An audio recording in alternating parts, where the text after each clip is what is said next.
یزید حج بیت اللہ کے بعد مدینہ المنورہ آیا اور شراب کی ایک مجلس بپا کی۔ حضرت امام حسین رضی اللہ تعالی عنہ جب وہاں پہنچے تو شراب کی پھیلی ہوئی بدبو کو محسوس کرتے ہوئے فرمایا، یہ بو کیسی ہے؟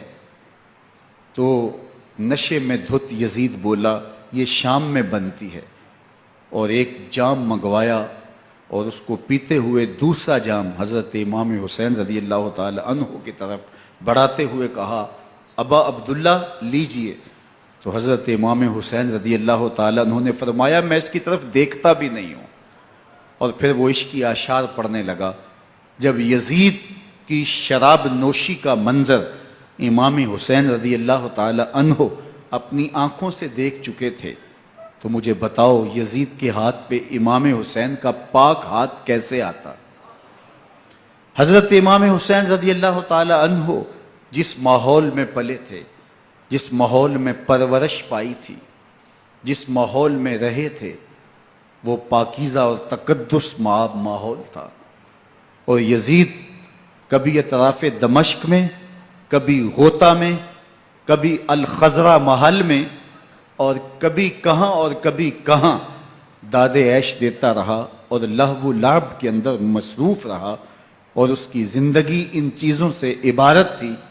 وہ محرمات کو حلال قرار دیتا، شراب نوشی اس کی ہڈیوں میں رچی ہوئی تھی، اور شریعت بیضا کا مذاق اڑایا کرتا۔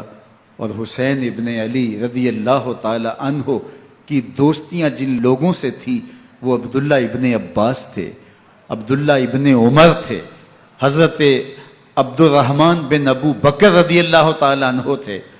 یزید تو جوا کھیلتا رہا، یزید تو قمار بازی کرتا رہا، یزید تو شراب نوشی کرتا رہا، اور حسین ابن علی مسجد نبوی کے ممبر میں حضور کے پہلوؤں میں بیٹھتے رہے۔ اللہ اکبر! حسین کے لیے پیغمبر کے سجدوں کو طول دیا جا رہا ہے۔ حضرت سیدہ فاطمہ الزہرا رضی اللہ تعالی عنہ کے گھر کے قریب سے گزرے تو حضرت امام حسین کے رونے کی آواز آ رہی تھی، تو آقا کریم علیہ السلام نے فرمایا کہ فاطمہ، حسین کو چپ کرواؤ، اللہ تعالیٰ انا بقاءہ یوزینی، تو جانتی نہیں حسین کا رونا مجھے دکھ دیتا ہے۔ حسین ابن علی کو حضور رونے نہیں دیتے تھے، ان کو دکھی نہیں ہونے دیتے تھے، کیونکہ رسول اللہ صلی اللہ علیہ وسلم جانتے تھے کہ یہ کتنے دکھ سہے گا، کتنی تکلیفوں سے گزرے گا اور کتنے مصائب سہے گا۔ زمانے نے وہ گھڑیاں بھی دیکھیں کہ حضرت حذیفہ بن یمان رضی اللہ تعالی عنہ فرماتے ہیں کہ میں حضور کی خدمت میں نماز مغرب کی ادائیگی کے لیے حاضر ہوا، اور میں نے یہ اجازت خاص طور پہ اپنی ماں سے اس شرط پہ لی تھی کہ امی آپ مجھے اجازت دیں، میں حضور کی خدمت میں حاضر ہوتا ہوں، مغرب کی نماز بھی ادا کروں گا، اور پھر حضور سے عرض کروں گا حضور میرے لیے اور میری ماں کے لیے بخشش کی دعا کر دیجئے۔ ماں نے اس شرط پہ اجازت دے دی اور میں حضور کی خدمت میں آ گیا، نماز مغرب ادا کی، سلام پھرا، لیکن حضور عبادات میں، ذکر میں، نوافل میں ایسے مشغول ہوئے کہ میں آرزو رکھنے کے باوجود بھی عرض نہ کر سکا۔ خیر، نماز عشاء کا وقت ہوا، اذان پکاری گئی، حضور مصلی پہ آئے، نماز پڑھی، سلام پھرا، اور حضور اٹھے اور کاشانہ اقدس کی طرف چل دیے۔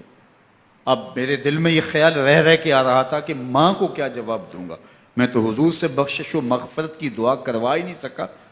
جب حضور چل پڑے تو غیر ارادی طور پہ میں بھی حضور کے پیچھے چل پڑا، تو حضور نے رخ پھیرے بغیر فرمایا، من ھذا، میرے پیچھے پیچھے کون آ رہا ہے؟ پھر خود ہی کہا، حذیفہ تو نہیں؟ تو میرا دل دھڑک رہا تھا، قلت نعم، میں نے کہا جی حضور میں حذیفہ ہوں۔ فرمایا، ما حاجتک غفر اللہ لک ولامک، کیا کام ہے؟ اللہ تجھے بھی بخش دے، تیری ماں کو بھی بخش دے۔ اب جو کام تھا وہ جنبش لب سے پہلے ہی ہو گیا، یہاں تو لفظوں کا سہارا بھی نہیں لینا پڑتا، وہ بند لبوں کی بولیاں بھی سنتے ہیں۔ اقبال بولا ہے، فروغت صبح آثار و دہور، چشم تو بی نندائے ما فی الصدور، تیری نظر تو سینوں کے چھپے راز بھی دیکھتی ہے۔ تو کہا، ما حاجتوں کا غفر اللہ لک ولامک، اللہ تجھے بخش دے، تیری ماں کی بھی مغفرت کر دے، کیا کام ہے؟ اب جو کام تھا وہ تو ہو گیا۔ تو میرے حضور نے ارشاد فرمایا، حذیفہ سنو، ابھی ابھی ایک فرشتہ آیا ہے جو اس سے قبل دھرتی پر پہلے کبھی نہیں آیا، آج پہلی مرتبہ اللہ سے اجازت لے کے 2 کام کرنے آیا ہے۔